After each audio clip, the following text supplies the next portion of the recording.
This is the third and final of my short screencasts on very basic harmony. If you haven't seen the first two, you can find the very first one here at the web address that is currently appearing at the bottom of the screen, and the second one is linked from that. It would be useful if you could look at those because they contain the sort of basic stuff that goes before this. All three of them are designed to tie in with my book, How to Really Play the Piano, which you can see here, and which you can learn more about if you follow the link which is listed just there. But you don't need to be reading the book to discover, to learn something, if you like, for what I'm about to talk about. Okay, so in the previous two screencasts, we thought about the nature of chords. And in particular, we dealt with the ideas that chords are defined by the notes they contain. So a chord of C major will always contain the notes C, E and G in some combination or other. Okay, so any chord that contains the notes C, E and G and no others, that's the important bit, will always be a chord of C major. We also looked at the way chord progressions lie under pieces of music and are the kind of fundamental harmonic building blocks of what goes on under a piece of music, and how you can change the key of a chord progression and it still remains the same, if you like, only in a different key. What's important is the relationships between the chords rather than the actual chords themselves. As I say, if none of that's particularly clear to you, go back and look at the first two videos in the series and everything hopefully will become transparent. In this final video, I want to talk about a particular type of chord that's kind of essential to the way that harmony is built, and that is the triad. A triad is a three-note chord. There is an example of one. That's a triad of C, or C major.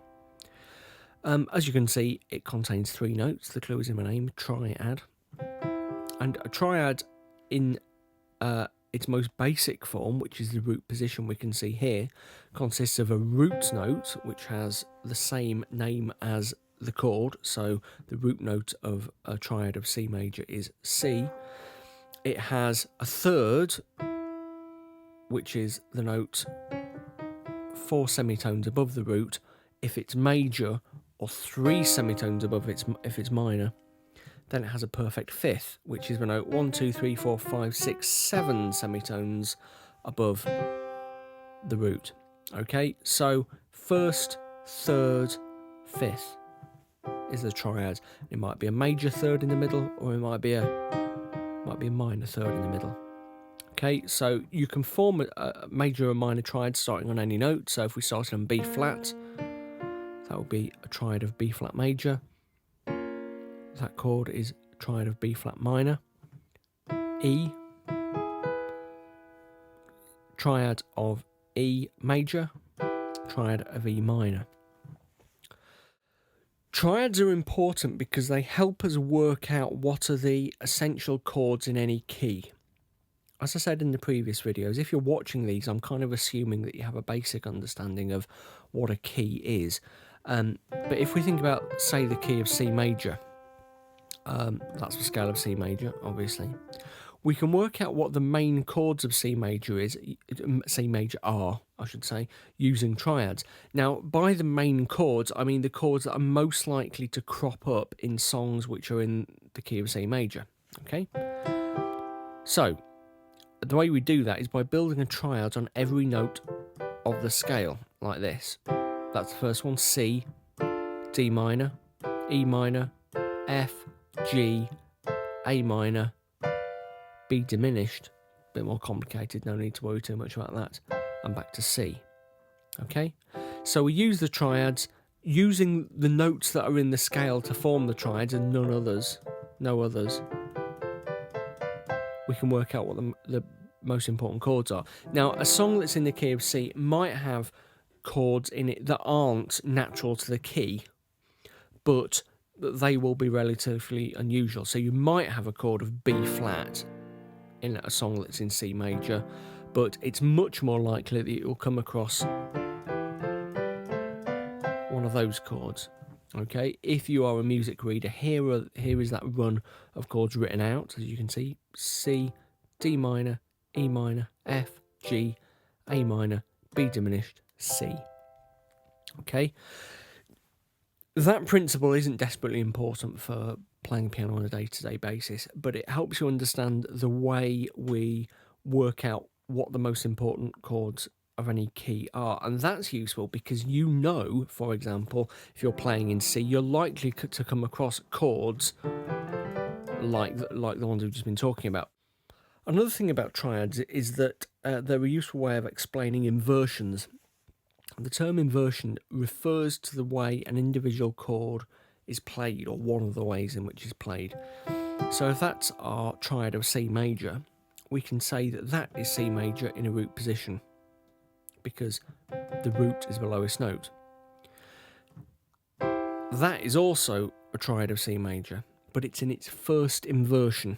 Okay, so root position, first inversion, second inversion, and if we go up again, we're back to root position.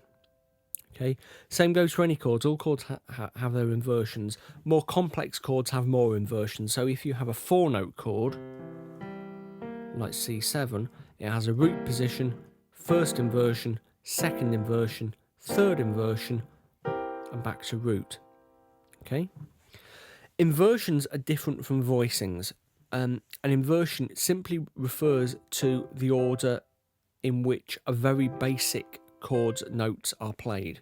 A voicing is a much broader term, talking about which you use to describe, if you like, which chords are played in, or which notes are played in a chord. Okay, so that and that and that and that are different voicings of the chord of C major. Those are different inversions. Okay, again, it's a fairly academic difference, but it's useful to know because you'll often come across with terms in conversation. If someone talks about, oh, you know, which voicing are you going to play that chord of F9 in, you'll say, hey, you know, it's like that. Okay, not desperately important, but useful to know. One of the points I have to make about learning how to do chord stuff on the piano is that a little bit of music theory, understanding a little bit of music theory, goes a long way. So if you know stuff about inversions and voicings, it does just help to develop your understanding and make you a slightly better musician than you otherwise might be. If you're not sure about all this stuff, then two options. If you've got a copy of the book, then it's all explained in there in a little bit more detail. Alternatively, there's tons of free stuff on the web, you know, triads, chords, inversions, voicings. Look on Wikipedia, loads of stuff on there. What I've just wanted to do in this video is show you how it actually works on a piano keyboard.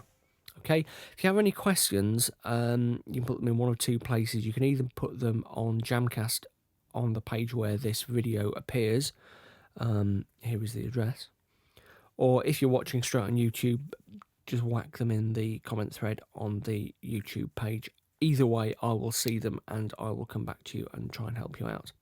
Okay, thanks very much for listening.